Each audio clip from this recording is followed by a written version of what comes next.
네, 오늘 쌍용차 노사가 합의를 이룬 배경에는 사회적인 대타협을 이루려는 정부의 의지가 반영됐다는 평가입니다.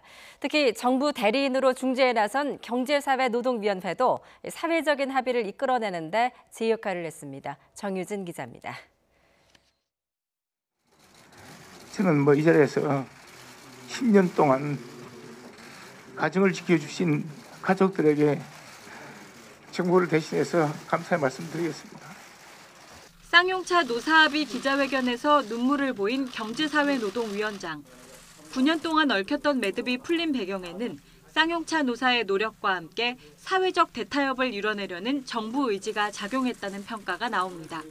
특히 노사정위원회로 출발해 그동안 미진한 활동을 보였던 경제사회노동위원회는 새 정부가 출범한 뒤 처음으로 의미 있는 성과를 거뒀습니다.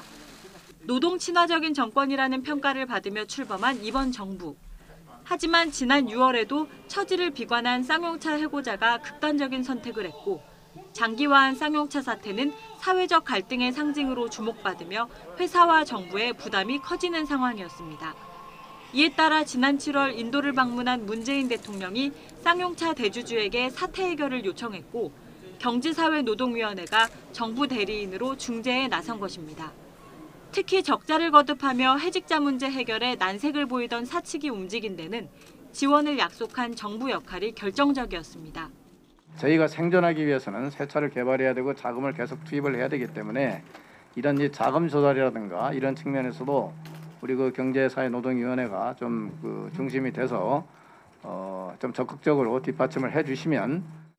정부 도움으로 새 동력을 얻은 쌍용차는 3자 합의 이행 사항을 최종 마무리하고 경영 정상화에 주력할 방침입니다. 쌍용자동차 사태는 난항 끝에 합의를 이뤄냈지만 정부가 타사와 형평성을 고려하며 어느 수준까지 지원에 나설지 관심을 끌고 있습니다. YTN 정유진입니다.